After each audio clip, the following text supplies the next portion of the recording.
শনিবার সকাল 11টা নাগাদ শুরু হলো কোচবিহারের 16 নম্বর ওয়ার্ল্ড তৃণমূল কমিটির উদ্যোগে কাউন্সিলর কাপ 2024 আন্তঃজেলা ব্যাডমিন্টন টুর্নামেন্ট। টুর্নামেন্টটি শুরু হলো 16 নম্বর ওয়ার্ডের হাজরাপাড়া সংলগ্ন এলাকায়। জানা যায় এই খেলায় প্রায় 150 জন খেলোয়াড় অংশগ্রহণ করবেন। প্রায় দুদিন ব্যাপী এই টুর্নামেন্টটি চলবে।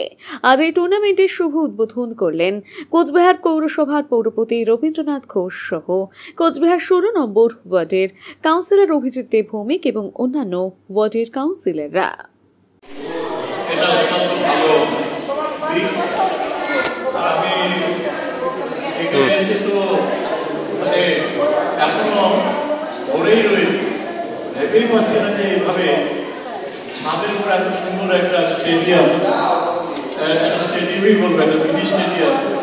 এরকম হতে পারে বা করা যেতে পারে। তো পুরো বাড়িটাই তো মানে কি বলবো, এটাকে জিমের ভাষায় করা হয়েছে এবং এখানে এত সুন্দর ব্যাডমিন্টনের মিনি স্টেডিয়াম, আমি আশা করছি যে এখানে সারা বছরই বিষয় রয়েছে।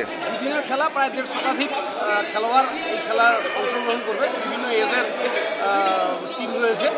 আর এটা আমরা 16 নম্বর ওয়ার্ডের পক্ষ থেকে উদ্যোগ গ্রহণ করেছি। আমি এখানকার যে সঞ্জু চ্যাটার্জি, যার বাড়িতে এই ইনডোর স্টেডিয়াম, আমি কাউন্সিলর হিসেবে তাকে অনুরোধ করেছিলাম যাতে তার বাড়িতে আমরা এই ইনডোরটাকে ব্যবহার করতে পারি। তো সে নিজেও উদ্যোগ নিয়ে খেলাটা আমরা এখানে পরিচালনা করছি।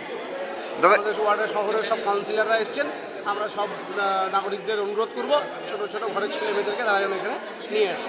দাদা, এর আগে আপনি হেরিটেজ কাপ, ক্রিকেট, ফুটবল, এরপরে র্যাকেট, আমাদের 3টে ইভেন্ট চলছে। একটা হেরিটেজ কাপ, 128 দলীয় নকআউট ক্রিকেট টুর্নামেন্ট, সারা শহরের 128টা দল এখানে অংশগ্রহণ করছে এবং সেখানে প্রচুর খেলোয়াড় বাইরে থেকে আসছে। এটা আমরা করলাম নকআউটটা আমরা করেছি, যেটা আন্তঃজেলা ব্যাডমিন্টন টুর্নামেন্ট। এর সাথে সাথে আগামী 12 তারিখে শুরু হবে নেশামুক্তির বিরুদ্ধে প্রচার অভিযান। এই 3টে সামাজিক এবং ক্রীড়ার প্রকল্প নিয়ে আমরা নেমেছি এবং এটাতে প্রচুর মানুষকে আমরা ইনভলভ করব। দাদা, এই খেলার দিকে এত যোগ দিচ্ছেন কেন? আমরা ছোটবেলা থেকে খেলাধুলো করি, তাই খেলার প্রতি একটু যোগ বেশি আসে।